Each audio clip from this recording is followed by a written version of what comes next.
I always thought of myself as a good husband, the kind of man who remembered anniversaries, who sent flowers just because, who made an effort even when life got busy. I believed in love, in commitment, in the idea that two people could build something lasting if they put in the work. That's why, when Julia started volunteering at the museum, I didn't question it. While you're here, leave a comment and let me know where you're watching from. I'd love to know. She had always been fascinated by history, and when the city's history museum opened its new ancient Egyptian exhibit, she jumped at the chance to be a part of it. At first, I was happy for her. It was something she enjoyed, something that gave her purpose outside of our marriage. But over the months, something changed. She started staying out later, coming home exhausted but distant. She avoided my touch, brushed off conversations, and when I asked if something was wrong, she just smiled and said, "I'm just tired, Nathan." The museum has been a lot. I wanted to believe her. I really did. But a man knows when his wife is slipping away. So I decided to do something special. One evening, as I was putting away the dishes, an idea struck me. Julia was always talking about how much she loved the museum, how much work she was putting into the new exhibit. What if I surprised her? I imagined the look on her face. First confusion, then delight, then maybe even guilt for being so distant. I'd show up, maybe bring her a coffee, tell her I missed her. Maybe that's all we needed. Just a moment to reconnect, to remember why we had built this life together in the first place. I checked the museum's schedule. They were open late on Fridays, hosting private tours and special events. Perfect. I texted her. Me. Hey, how's your night? A few minutes passed before she responded. Julia, busy. Long shift tonight. Probably won't be home until late. Something about her response nagged at me. Not just the words, but the way they felt. Cold. Dismissive. I made up my mind. I was going to the museum. The drive there felt longer than usual. Maybe it was because my mind was racing, or maybe it was because deep down, I already knew something was wrong. I parked near the back entrance, where Julia had mentioned the staff usually went in and out. The museum itself was a grand building, with towering columns and banners advertising the new exhibit. Walk like an Egyptian. The secrets of the pharaohs. I smiled bitterly. Secrets, indeed. As I walked through the front doors, the lobby was quiet, the last public tours having ended an hour ago. A receptionist looked up, offering a polite but tired smile. "Hi, can I help you?"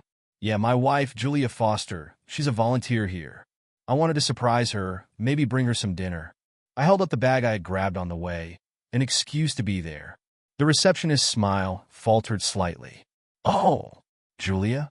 I think she's still here, but she's probably in the Egyptian exhibit." I nodded. "That's okay. Mind if I go find her?" She hesitated, then shrugged. "Sure, just be careful. Some of the displays are being adjusted for the weekend event." I thanked her and made my way inside. The museum was eerily quiet at night. The exhibits cast strange shadows, the dim lighting making the statues and artifacts seem alive in the silence. As I walked deeper into the Egyptian section, I noticed something odd, the faint sound of laughter. Not just any laughter. Julia's. And she wasn't alone. I slowed my steps, pressing myself against one of the columns as I listened. A man's voice, low, amused. "You're gonna get us caught." Julia's giggle. "Relax. No one ever comes back here this late." My stomach clenched. I knew that voice. Mark, the museum's head curator. The man she had mentioned in passing, the one who had given her this opportunity, who had helped her find her passion again. I took a slow, measured breath and stepped forward, following the sound. The museum's sarcophagus display was one of its main attractions, a towering structure with an open viewing area, where a beautifully preserved Egyptian coffin lay inside a glass case. The exhibit was partially blocked off by a velvet curtain, creating a more intimate experience for visitors. And behind that curtain, I saw them. Julia, pressed up against the edge of the display case, Mark's hands on her waist. Their faces close, their bodies tangled in a way that only lovers look at each other. I didn't move. I didn't breathe. I just stood there, watching as every single piece of my marriage fell apart in front of me. Mark brushed a strand of hair from Julia's face. "You should stay a little longer tonight." She smiled. "You know, I want to." I closed my eyes briefly, something deep inside me snapping into place. Not rage, not sadness. Clarity. Julia thought no one was watching. She thought she had fooled me. But she had no idea she had just made the biggest mistake of her life. I could have walked in right then, could have made a scene, thrown punches, screamed accusations. But that would have given them too much power. No. If Julia wanted to play games, she would play by my rules. I stepped back quietly, moving through the dark corridors until I found the security office. A single guard sat at the desk, sipping coffee, watching the monitors lazily. I knocked on the doorframe. "Hey, do you have keys to the exhibit sarcophaguses?" The guard looked up. Yeah. Why?" I smiled. "Just a little historical lesson for my wife." He raised an eyebrow, but shrugged. "Be careful with those, they lock from the outside. You need a key to get someone out." "Perfect," I said. As I walked back toward the exhibit, my pulse was steady, controlled. Julia had spent the last year making a fool out of me. Now it was my turn, and by the time I was done, she'd be nothing more than a relic of the past. I moved with quiet purpose, my hands steady as I traced my way back through the dimly lit corridors of the museum. The walls were lined with ancient artifacts, statues of gods long forgotten, relics of a time when betrayal was met with brutal consequences. The irony wasn't lost on me. I had spent years trusting Julia, believing in the life we had built together. And here she was, sneaking around like a schoolgirl with the museum's curator, thinking she was too clever to be caught. She had no idea she had just signed up for a history lesson of her own. I arrived outside the exhibit and waited. I could still hear them talking, their voices low and full of that sickening familiarity that only lovers share. I leaned against a stone pillar, my fingers lightly tapping against the cool surface as I waited for the perfect moment. Then, as if fate had scripted it, Mark spoke first. "I should go. The night guards make their rounds soon." Julia sighed dramatically. "I guess. But I hate sneaking around like this." I smirked. "Yeah, you won't hate it for much longer." Mark kissed her. I had to force myself not to react, and then he whispered something I didn't care to hear before disappearing down the hallway, leaving Julia alone. I waited, giving it just a moment before I stepped forward, moving silently toward the sarcophagus display. Julia stood at the glass case, fixing her hair in the reflection, adjusting her blouse, as if that could erase the proof of her betrayal. She looked comfortable, smug, even, as if she had just wrapped up another successful night of lying to her husband. I gripped the edge of the sarcophagus lid. The artifact was part of an open exhibit, allowing guests to see inside the carefully restored ancient coffin. The museum had placed a dummy inside to give visitors a sense of what a burial chamber might have looked like thousands of years ago. What they hadn't planned for was the fact that the thing could still be used for its original purpose. Julia turned slightly, distracted by her phone, and that was my chance. In one swift motion, I slammed the sarcophagus lid shut. The heavy stone made a deep, echoing thud as it sealed, the sound vibrating through the empty hall like a drum signaling war. There was silence, then a muffled, confused noise. "What the?" I leaned down, lowering my voice to a whisper. "Looks like you just became part of history, babe." The sarcophagus exploded with noise as Julia shrieked and started pounding on the inside. "Nathan? What the hell? Let me out." I grinned. "Oh, so you do remember my name? That's a relief. Thought maybe you'd forgotten it after moaning someone else's a few minutes ago." There was a pause, a panicked, breathless silence as she realized exactly what had just happened. Then, "Nathan, I can explain." I rolled my eyes. "Oh, I'm sure you can. Maybe you'd like to start with why you've been sneaking off every night to get hands-on experience with the museum curator?" "Nathan, please, this isn't funny." She banged harder, the desperation in her voice growing. "I can't breathe in here." I tapped the side of the sarcophagus lightly. "That's not true. There's plenty of air. And let's be real, Jules. If I were really trying to make history, you wouldn't be breathing at all." Her breathing was ragged now. "You're insane. Let me out." I sighed dramatically. "You know, I would, but I think this is a perfect opportunity for you to really immerse yourself in the exhibit. Hands-on learning. Wasn't that what you said you loved about working here?" "Nathan, please." I straightened, adjusting my jacket. I'd love to stay and chat, but I have somewhere to be. Got an early morning with my lawyer. You know, divorce papers and all that. But don't worry, you won't be lonely for long. There was a brief pause, then, Nathan, what does that mean? I grinned, leaning down one last time. It means security does their final walkthrough at dawn. So I get comfortable if I were you. She screamed my name as I turned on my heel and strolled toward the exit. The next morning, Julia became the museum's newest artifact. I heard the story secondhand, but I didn't need to be there to know how it played out. At 6 a.m., the first round of employees arrived, unlocking the doors for the day. One of the guards did his usual rounds, checking the security cameras, only to notice that one of the sarcophagus displays had unexpected movement. By the time they got to her, Julia was a sobbing mess, her hair tangled, her voice hoarse from screaming all night. Security had to pry the sarcophagus open, and when they did, the entire morning shift staff was there to witness it. Phones were out, cameras were recording, and before she could even process her humiliation, her nightmare got worse, because standing right there in the middle of the crowd, watching the entire scene unfold was Mark. Hello, her boss, the man she had risked her marriage for. Only now, he wasn't looking at her with affection. He was looking at her with horror. See, a scandalous workplace affair is one thing. A public spectacle that turns you into a museum meme overnight? That's a career-ending disaster. Mark muttered something, shook his head, and walked away. And just like that, Julia lost everything. Later that morning, my phone buzzed. Julia. I ignored the first call, the second. Then, finally, I picked up on the third, letting her hear the exhaustion in my voice. Nathan. She sobbed. I can't. How could you? Do you have any idea? Yeah, I said, cutting her off. I do. I have an idea of what it feels like to be made a fool of. You just got a tiny taste of it. Welcome to the club. Nathan, please, I messed up. I know I did, but can't we just talk? No, Julia. We can't. You made your choice. I just made sure you lived with it. She sniffled.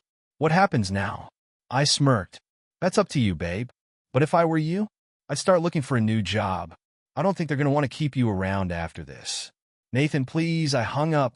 I sat in my lawyer's office the morning after Julia's public humiliation, sipping on coffee that was still too hot. The burn on my tongue barely registered. I was too busy watching Dan flip through the divorce papers, his expression unreadable as he skimmed the final details. You sure about this? He finally asked, glancing up. I let out a slow breath, leaning back in my chair. Absolutely. Dan nodded, tapping his pen against the desk. Given the circumstances, she's not in a position to contest much. You've got a clean financial break here. House, assets, everything stays with you. She walks away with nothing but whatever's in her personal bank account. Good, I said simply. Don't hesitate it. Studying me. You're handling this well. I smirked. I had a lot of time to prepare. He chuckled under his breath. Yeah, I heard about that. I arched an eyebrow. You did? He grinned. Nathan, come on. It's all over the internet. Mummy's curse. Cheating wife trapped in a sarcophagus overnight. You managed to turn your divorce into a public spectacle. He shook his head, impressed. I didn't know you had it in you. I smiled, but didn't respond. It wasn't about revenge anymore. It wasn't about humiliating Julia, though I'd be lying if I said watching her world collapse hadn't been satisfying. No, this was about moving forward, making sure that the woman who had spent months lying to my face no longer had a single ounce of control over my life. By the time I left Anne's office, Julia had already tried to call me 5 times. I ignored every single one. The news about her little mishap had spread faster than either of us could have expected. It wasn't just office gossip. It had gone viral. Someone from the museum staff had filmed the moment security cracked open the sarcophagus, capturing her disheveled, tear-streaked face as she stumbled out, gasping for air. By noon, the video had made its rounds on social media. When you spend the night inside an ancient tomb but still have to show up for work. Imagine cheating and then getting turned into an actual museum artifact. That's one way to make history. The internet had no mercy, and neither did Mark. The moment the scandal hit, the museum board held an emergency meeting. They weren't just worried about the affair. They were worried about their reputation. A senior curator sleeping with a volunteer? That was enough to spark rumors of workplace misconduct. Donations could be pulled. Memberships could be canceled. Mark had built his career on being a respected historian, and overnight, he had become a meme. He didn't even try to fight it. He resigned immediately, hoping to keep the situation from escalating further. And Julia? Julia was fired. They didn't even bother sugarcoating it. This museum prides itself on professionalism, the director had told her. You've brought an unnecessary scandal into our institution. Your services are no longer required. By the time she realized how bad things had gotten, it was already too late. That evening, as I sat on my back porch, watching the sun dip below the trees, Julia finally got the message. She stopped calling. Instead, she showed up at the house. I heard her before I saw her. Footsteps crunching against the gravel driveway. A hesitant knock on the front door. I took another sip of my drink before standing, letting the silence stretch before I finally opened it. She looked like hell. Her hair was a mess, her eyes swollen and red like she'd spent the entire day crying. She clutched her coat tightly around herself, like it was the only thing holding her together. Nathan, she croaked. I leaned against the doorframe, arms crossed. You're not supposed to be here. She flinched, then forced a shaky smile. Can I just come in for a second? Please? I exhaled through my nose, then stepped aside. 5 minutes. She stepped inside cautiously, like she half expected me to slam the door in her face. Her eyes darted around the living room, our living room. Only now, it wasn't ours anymore. The framed wedding photo had been removed from the wall. The little notes she used to leave on the counter were gone. The life we had built together had been scrubbed clean. She swallowed hard, then turned to face me. I lost everything today. I arched an eyebrow. And whose fault is that? She winced. I know I don't deserve your sympathy. I messed up, Nathan. I hurt you. I ruined everything. She hesitated, then stepped closer, her voice barely above a whisper. But I need you to know that I never stopped loving you. I let out a short, humorless laugh. Love? That's what you're going with? She reached for my hand, but I pulled away. Nathan, please. I know I made the biggest mistake of my life. But we were together for 10 years.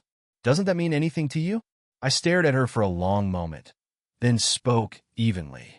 It meant something to me, but clearly it didn't mean anything to you. She shook her head. That's not true. You threw away our marriage for a cheap thrill. I cut in. You lied to me. You betrayed me. And now, when the consequences are hitting you, now you suddenly care? I scoffed. No, Julia. You don't miss me. You miss what I gave you. You miss the stability, the security. You miss the life you had with me, because now you don't have one. Tears spilled down her face, but I felt nothing. I don't know where to go, she whispered. I shrugged. Not my problem. She sucked in a breath like I had slapped her. But what did she expect? That I'd let her back in? That I'd be the safety net she could fall into after she had spent months falling into another man's arms? I stepped back toward the door, holding it open. Your 5 minutes are up. She hesitated, looking like she wanted to say something else, but in the end, she nodded. Shoulders slumped. She walked past me, stepping out onto the porch. She turned one last time. Goodbye, Nathan. I met her gaze, my expression unreadable. Goodbye, Julia. Then I shut the door. And just like that, she was gone. The morning after Julia walked out of my life for good, I woke up to an unfamiliar sensation. Peace. No tension in my chest, no lingering dread, no forced smile hiding my exhaustion. Just silence. A good kind of silence. The kind that comes when you realize the worst is over. I brewed my coffee and sat at the kitchen table, staring at the empty chair across from me. For years, Julia had sat there every morning, scrolling through her phone, barely acknowledging me between sips of overpriced lattes. Now, the chair sat empty, a quiet reminder that the life I thought I had was never real to begin with. I should have felt something, sadness, anger, loss, but all I felt was relief. Julia was out of my life. The divorce was in motion. And for the first time in months, maybe even years, I had control again. By noon, I had gone through every trace of Julia in the house. The framed photos came off the walls. The gifts she had given me over the years, sweaters I never wore, Cologne I never liked went straight into a donation box. I cleared out her half of the closet, stuffing her leftover clothes into garbage bags. If she wanted them, she could dig them out of the Goodwill bin. It wasn't just about getting rid of her stuff. It was about reclaiming my space. My home had been a stage for her lies. Our bedroom a place where she had gone to sleep every night knowing she was betraying me. I refused to let those memories linger. As I packed up the last of her things, my phone buzzed. A text from Dan. Dan, papers are moving along. No pushback from her side so far. Of course not. Julia wasn't in a position to fight. She had no job, no reputation, and nowhere to turn. She was smart enough to know that dragging this out wouldn't change anything. I smirked. Good. That evening, I grabbed a drink at the local bar, somewhere Julia had always hated because it was too low class. It was quiet, the kind of place where no one asked too many questions. I had just settled into a booth when a familiar voice spoke from the next table. Nathan? I glanced up to see Rachel, an old friend of Julia's, or at least, she had been before the scandal. She hesitated, a drink in hand, her eyes scanning my face as if trying to gauge whether or not she should say anything. You eat here? Have a seat. She slid into the booth across from me, shaking her head. I can't believe what happened. I mean, I can because Julia was always, well, you know. I smirked. Yeah, I know. She leaned forward, lowering her voice. You know she's leaving town, right? I raised an eyebrow. Is that so? Rachel nodded. She told a few people she couldn't stay here after everything. Said she needs a fresh start. I took a slow sip of my drink, letting the words sink in. Good. Rachel studied me for a moment. You're really over it, aren't you? I thought about that. Really thought about it. Then I nodded. Yeah, I am. She smiled. Then cheers to that. We clinked glasses, and for the first time in a long time, I actually meant it when I smiled back. 2 days later, I got one last text from Julia. Julia, I'm leaving tomorrow. Just wanted to say goodbye. I stared at the message for a moment, then typed a simple reply. Me goodbye, Julia. I didn't wish her luck. I didn't offer false kindness. She had made her choices, and now she was living with them. That was enough. She didn't respond, and with that, she was gone. The next morning, I woke up in a house that finally felt like mine. No ghosts of the past. No unanswered questions. Just a future that, for the first time in years, belonged entirely to me. I poured myself a cup of coffee, stepped onto the porch, and took a deep breath of the crisp morning air. Julia had spent so much time chasing something new, something exciting. She thought she was escaping a dull, predictable life. But in the end, I was the one who got a fresh start, and I intended to make the most of it. The first few days after Julia left were strangely quiet. Not the kind of silence that comes with loneliness, but the kind that follows a long, brutal storm. The wreckage was there, memories, old routines, the faint ghost of her presence in the house, but the storm itself was gone. No more wondering where she was at night. No more forced conversations over dinner. No more pretending that everything was fine. For the first time in years, I wasn't walking on eggshells. I wasn't trying to make something work that had already fallen apart. I was just living. It started with small things. I woke up earlier, made my own coffee without thinking about whether she'd want hers first. I cooked the meals I liked instead of whatever Julia had deemed acceptable for her latest diet. I left the TV on whatever channel I wanted. Little freedoms that felt strange at first, but quickly became reminders that I wasn't catering to someone else's expectations anymore. I took a few days off work, partly to clear my head and partly because everyone knew. The museum scandal had spread beyond our social circle. Even at work, people shot me looks of pity or curiosity, waiting to see how I'd react. I refused to give them a show. The first time I walked into the office after everything, a coworker named Jeff clapped me on the back. Man, I just gotta say, legendary. I raised an eyebrow. What? The museum thing. He grinned. Dude, I saw the video. She was a mess. And the fact that you just walked away, that was cold. I smirked, shaking my head. It wasn't about being cold, just about being done. Jeff chuckled. Well, whatever it was, you won the internet for a few days. I didn't care about winning anything. But knowing that Julia had been the one left scrambling, knowing that she had to answer for her actions while I moved on, that was enough. One afternoon, I found myself outside the museum. I didn't plan to go there, but something about the place still felt unfinished. Julia was gone, Mark had resigned, and yet this building had been the place where everything unraveled. I walked inside, half expecting someone to recognize me. No one did. The receptionist was new. The exhibit was still up. The sarcophagus stood exactly where it had before, looking as ancient and unbothered as ever. I stood there for a moment, staring at it, remembering the way Julia had screamed from inside. It wasn't about revenge anymore. It wasn't even about her anymore. It was just a story now, a chapter in my life that had closed. And with that thought, I turned and walked out, leaving the past exactly where it belonged. One evening, Rachel called. It had been a couple of weeks since we ran into each other at the bar, and I hadn't thought much about it. But when I answered, there was something different in her voice. "Hey, Nathan," she said. "I was wondering, you feel like grabbing a drink?" I hesitated, not because I didn't want to, but because I hadn't thought about what came next. The divorce was nearly finalized, my life had settled, but the idea of moving forward in any real way, that was new. Still, I found myself saying, yeah, why not? She laughed softly. "Good. I'll text you the place." I hung up, staring at my phone for a long moment. Julia had left thinking she was the one chasing something better. She thought she had options, thought she was making a choice that would leave me behind while she thrived. But in the end, I was the one who moved on, and for the first time in a long, long time, the future actually looked good. I hadn't been on a date in over a decade. Not that this was a date, not officially anyway. Rachel and I had known each other for years, but only as acquaintances through Julia. Now, with Julia gone, that connection no longer existed.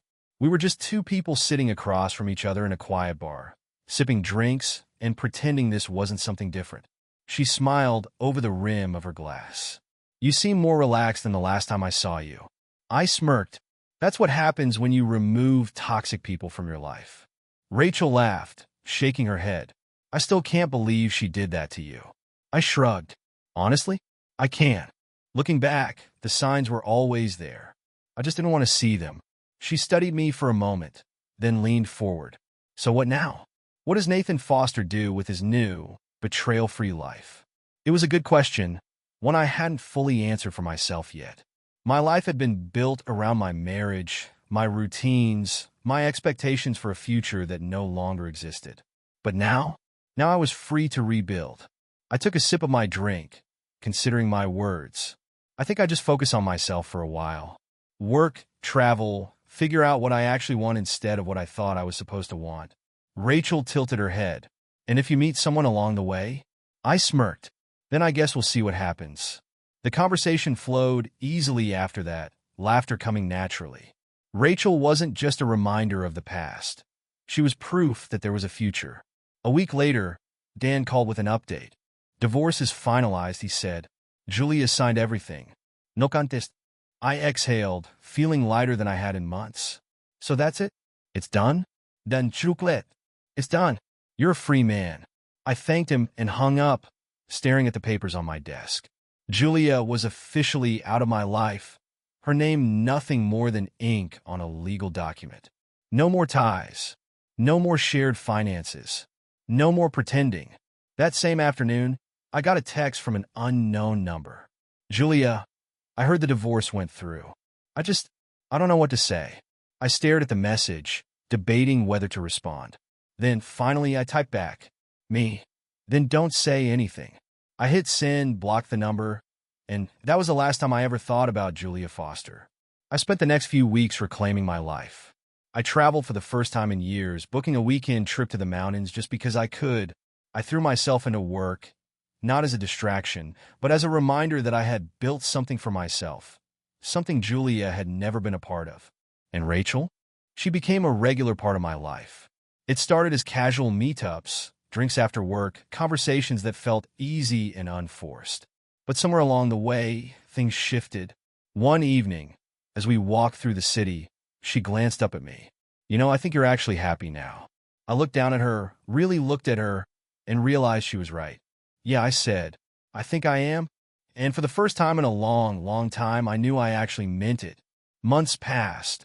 And with every day that went by, Julia became less than a memory, just a faded scar from a wound that no longer hurt.